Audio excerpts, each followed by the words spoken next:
Under our current situation, many of us have been forced to work from home and set up essentially your office in a home situation. Uh, we've had a great deal of questions concerning ergonomics, and we've seen a pretty much rush of different conditions ranging from hand and wrist pain to neck and shoulder pain, headaches, lateral hip pain, that's a bursal pain on the side, and various other conditions associated with change in ergonomics and essentially change in itself. I wanted to run through a couple quick activities that you can do that can frequently help you while you're in a seated position. Frequent breaks every 30 to 60 minutes is typically recommended. So we'll go over your basic ergonomics as well as a series of exercises that will help you to get through this time until you get back to normal. When normal occurs, would also like you to continue these activities on a frequent basis, and this will reduce the effect of cumulative and repetitive stress on your neck, shoulders, hands, wrist, and other parts of your body. Okay, so as we're sitting, not going to be perfect in all situations, but an adjustable armrest and adjustable height is very important. So as I'm sitting in this position, I'd like my elbows to either have something to rest on that is of proper height, or in the event that I can take it away so that I can be comfortable without actually resting on something. The majority of people usually spend too much time in the back of their chair with their feet up and elevated, legs crossed, in a forward head carriage with extension. So if they're in this type of position, that's always going to be an issue. That's going to make your pelvis rotate backward, and in that case, it's going to kind of splay the pelvis.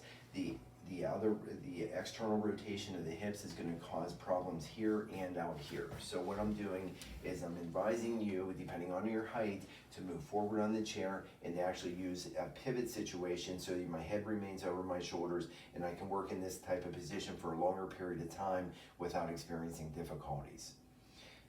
In the event that you have the ability to either raise this up, so I could certainly put this up on a box or a platform or some books or something of this if I'm in the situation where I don't have any type of adjustability, or I have a simple adjustable desk of this nature, $199 to $299. In this position, this gives me the opportunity to adjust, and I can actually step forward and actually get into my computer a little bit better, or even standing in neutral position. Again, working in this position, I'll do better long term.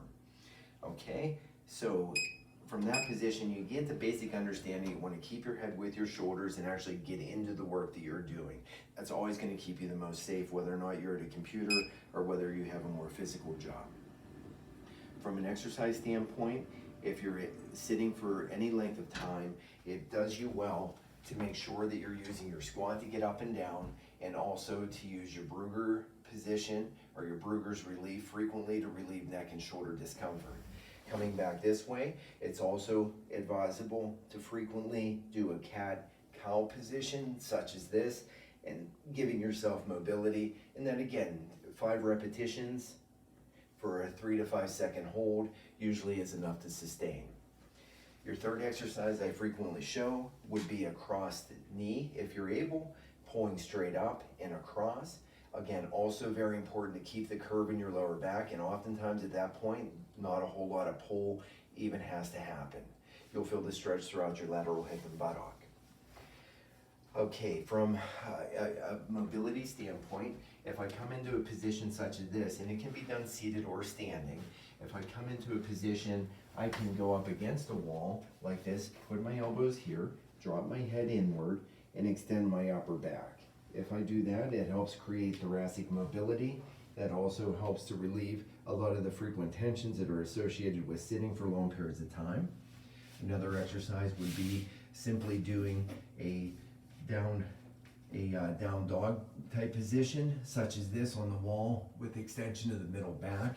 If that hurts your lower back, we can reach higher and extend this way. Okay. Your third exercise will be a band pull part.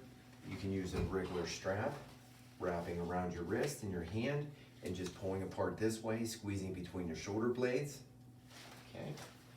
different apparatuses apply. Tubing